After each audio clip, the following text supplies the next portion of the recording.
So kiri nabo igokwerera emirubiri yo gutinya obokoreri bwe serikali kiarabe omurai wense ogatano nomo kagosanga sinkwana yabene nigane kiakoba omwigeno asobokoreri bwaye wetera gutakora obunchirire ne serikali ekiagera nigo borabatumanie waigo nigaerera chinchira cyogokora obukurumi nabo igo botumeki obobe wenibo. The best strategy ya kupigana na ufisadi first of all is exemplary leadership. Wale wa kuongoza waongoze kwa ukweli, waongoze in a manner that is trustworthy. That is why mimi naweza kukuambia mara najukua clip leo uweke kwa record uje kuniuliza nikiingia kwa hiyo ofisi. I will not do government. Mimi nikiwa rais siwezi kufanya biashara na serikali na sitaki kufanya biashara na serikali na sitaruhusu watoto wangu biashara na serikali because you lose authority to manage people. Mimi siwezi, you must do one job. You are either regulator, policy maker or businessman. Sasa umekaa na private kwa mkutano, you are their competitor. Unataka tenda na wewe ndio mtu uko kwa serikali. How do you manage the place?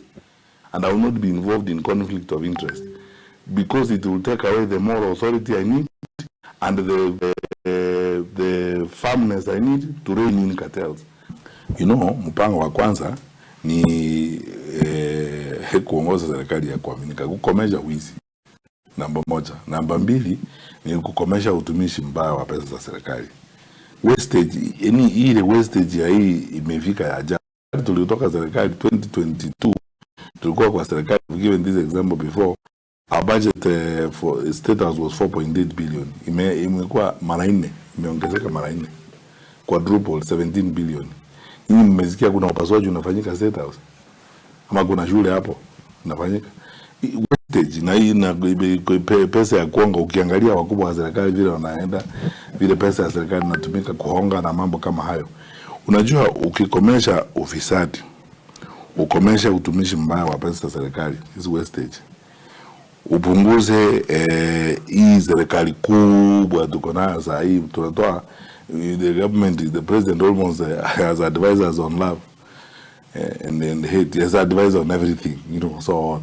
Ameajiri kila mtu, almost as I said, almost has advisors on love and marriage.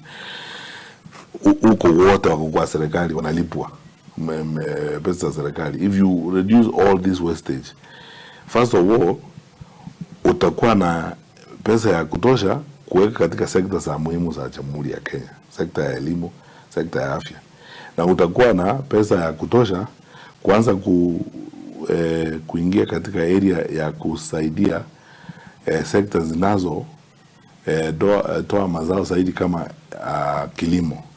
Utakuwa na pesa ya kutosha kuanza kuangazia mambo ya mbolea, vile mbolea inaletwa katika Kenya hii.